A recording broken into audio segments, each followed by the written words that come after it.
안녕하세요. 풀코어의 김프로입니다. 지난 6월 초순 중미의 엘살바도르가 세계 최초로 비트코인을 법정 화폐화하였습니다.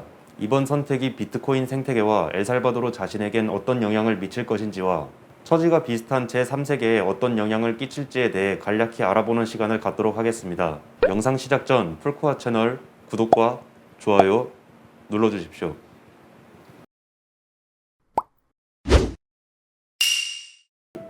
최근 금리 인상에 대한 우려와 세계 주요 국가의 가상화폐 규제 정책 등의 영향으로 지난 4월 중순 64,000달러 이상을 넘어 사상 최고가를 기록했던 비트코인이 32,000달러대까지 내려왔습니다. 그런데 지난 6월 9일 갑자기 10%가량 급등해 다시 37,000달러를 회복하였는데, 이는 하방 압력이 이어지던 비트코인의 일시적 반등 이유는 바로 엘살바도르 때문이었습니다. 이날은 엘살바도르 정부가 비트코인을 전 세계 최초 법정 화폐로 채택한 기념비적인 사건이 일어난 것입니다. 지난 6월 5일 미국 마이애미에서 열린 비트코인 컨퍼런스에서 의회의 비트코인의 법정 통화 법안 제출 예정이라는 엘살바도르 부켈레 대통령의 계획 발표 이후 9일 엘살바도르 의회는 비트코인 법정 통화 승인안을 84표 중 62표라는 압도적인 찬성으로 가결하였습니다. 그러나 이에 대해 국제사회는 우려의 목소리를 높였습니다. 국제통화기금 IMF는 현지 시간으로 10일 비트코인의 법정 통화 채택은 거시경제, 금융, 법적 이슈를 발생시킨다고 비판하였고, JP모건 역시 엘살바도르의 비트코인 움직임은 경제적 이득이 없다라고 날이선 코멘트를 내놓았습니다. 엘살바도르는 어떤 나라일까요? 중남미에 위치한 인구 650만 명의 작은 국가로서 1인당 GDP는 세계 95위로 우리나라의 8분의 1 수준인 약 4,200달러에 불과합니다. 이 나라는 1980에서 90년대 내전을 거치면서 국민의 3분의 1이 빈곤층으로 전락하였고, 이들 중 약 100만 명 이상이 해외로 도피하였던 역사가 있습니다. 또한 엘살바도르 전 국민의 70% 이상이 은행 계좌조차 없어 대부분의 경제활동이 현금 거래를 하는 것에 반해 스마트폰 보급률은 1인당 1.5개 정도로 양호한 편입니다. 국제신용평가사 피치의 의견을 인용한 외교부 국제동향에 따르면 엘살바도르의 국가 채무는 지속적으로 상승 중이고 신용등급은 B-를 유지하고 있으며, 또한 세계은행 경제 성장률 전망치도 하향 조정되고 세수 실적도 감소하고 있다고 말을 하고 있습니다. 81년생으로 2019년 엘살바도르 대선에서 이 나라 최연소 대통령으로 당선되었는데, 그는 젊은 기업가 출신이고 중도적 성향이며 그가 속한 여당은 국회의 3분의 1을 점유하고 있는 인물입니다. 그는 정계 입문 초기부터 사회 간접자본 SOC 투자 확대를 강조했으며, 부켈레는 젊은 층과 소통해 SNS를 영리하게 활용한다는 평가를 받고 있는데, 레이저 아이를 자신의 트위터 프로필 사진으로 등록함으로써 우회적으로 암호화폐에 대한 지지를 표현하였습니다. 인디아 투데이는 최근 비트코인은 머스크와 같은 유명 인사들의 지지로 인기를 얻고 있는데, 머스크가 환경 문제 등을 제기하면서 가격이 급락했다며 부켈레가 비트코인의 새로운 대부가 될 수 있을 것이라고 언급한 바 있습니다. 엘살바도르가 2001년 통화 통합을 추진한 뒤부터 미국 달러에 의존하고 있는데, 코로나가 시작된 이후 미국의 극단적인 양적 완화로 인해 엘살바도르 화폐 가치 하락으로 심각한 어려움을 겪게 됐습니다.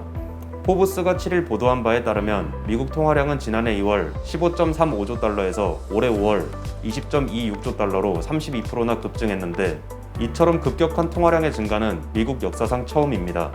포브스는 연준의 특별 조치로 미국 금융기관, 주식시장 및 여러 경제 분야에 현금이 공급된 반면 엘살바도르 은행은 연준으로부터 달러를 공급받지 못했다며, 미국 통화 인플레이션으로 인해 엘살바도르의 구매력은 떨어질 수밖에 없었다고 설명하였습니다. 이처럼 엘살바도르와 같은 나라들은 자국의 통화 주권을 상실했기 때문에 자국 상황과 맞지 않는 현상이 전 세계적으로 벌어지게 되면 매우 큰 손실을 볼 수밖에 없는 구조인데, 최근의 엄청난 양적 완화 상황에서 달러라이제이션이 가져올 폐해를 막을 수 있는 솔루션으로 비트코인을 법정 화폐화한 것은 영리한 선택이라고 보여집니다.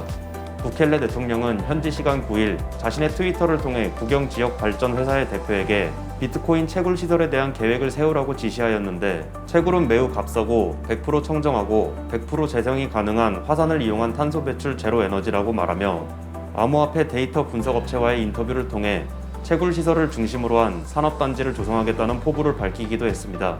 또한 국내로의 송금액이 전체 GDP의 약 22%에 달할 정도의 국가 경제에서 절대적인 비중을 차지하고 있음에도 송금 과정에서 수수료의 절반 정도를 지속적으로 중간상에게 떼인다는 것은 엘살바도르에서는 용인하기 힘든 수준의 손실입니다.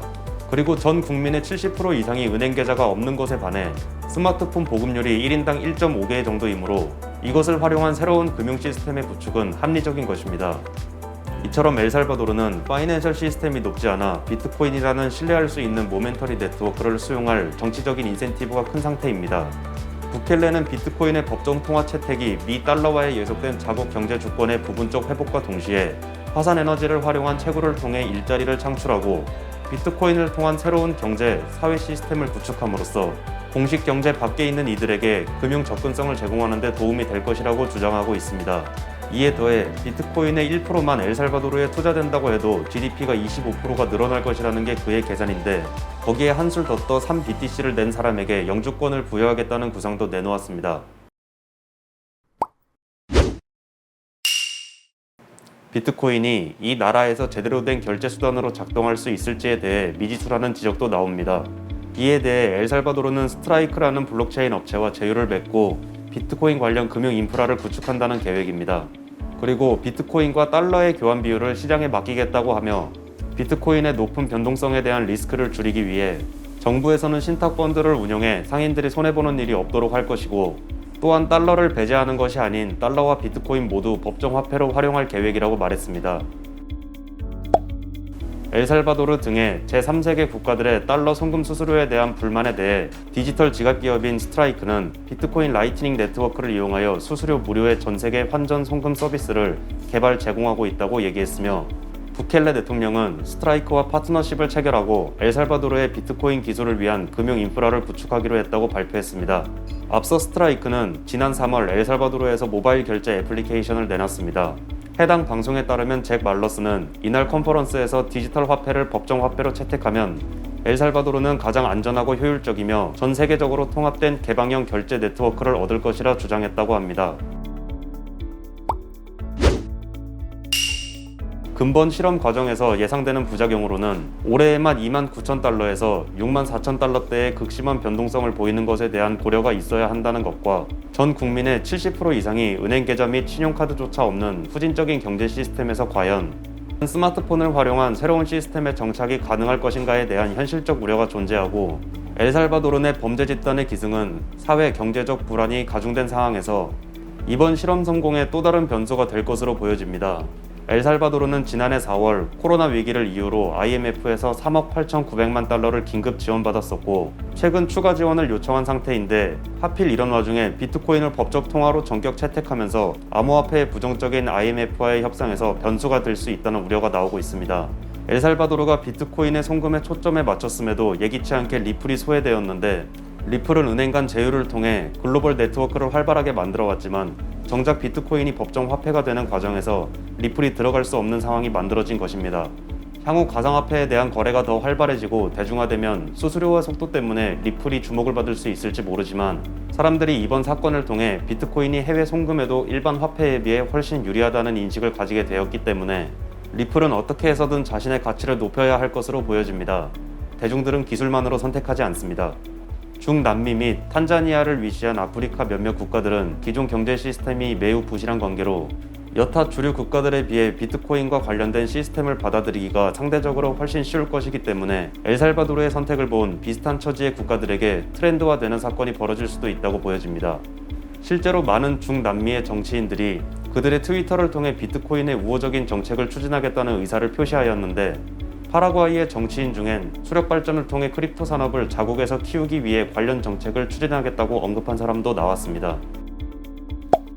근본 엘살바도르의 선택은 비트코인 가치의 적정성을 차지하고 이제 비트코인은 영원히 존재할 수 있다라는 믿음을 대중들의 뇌리에 심어준 것이지만 이번 일을 확대 해석해서 각국이 경쟁적으로 비트코인을 법정 화폐로 받아들일 거라는 해석은 너무 과도하다고 보여지고 설령 비트코인을 법정 화폐로 받아들인다 하더라도 이들 국가는 대부분 개발도상국에 머물 가능성이 크다고 예상됩니다. 하지만 이러한 시도는 선진국, 특히 미국의 입장에서는 당장 달갑지 않을 것인데 이는 탈달러화의 시도이기 때문입니다. 비트코인의 탈중앙화가 결국 탈달러화라는 매우 중요한 역사적 변화를 일으킨 것입니다. 만약 제3세계의 국가들 사이에서 근본 사건의 파장을 조금 더 파괴력 있게 확대된다면 어쩌면 비트코인을 법정 화폐로 이용하는 개발도상국들의 유니온이 출발할 가능성도 있을 것입니다. 2009년 10월 비트코인이 최초로 만들어진 이후 2017년 개인들은 비트코인의 가치에 동의했지만 기관들은 말도 안 되는 투기라 하였고 2021년에는 개인과 기관들이 이에 동의했지만 각국의 정부에서 여전히 말도 안 되는 투기라고 말하고 있습니다. 하지만 이제 엘살바도르라는 작은 나라가 국가 단위로서는 최초로 비트코인을 자산으로서의 가치뿐만이 아니라 명실공히 법정 화폐로 인정하기 시작했습니다. 본 풀코어 채널은 암호화폐 시장의 최신 정보들을 가장 빠르고 정확하게 전달해드리도록 최선을 다하겠지만 결국 투자의 결정과 그 결정으로 인한 결과도 본인의 몫이라는 것을 항상 기억하시기를 바랍니다. 지금까지 김프로였습니다.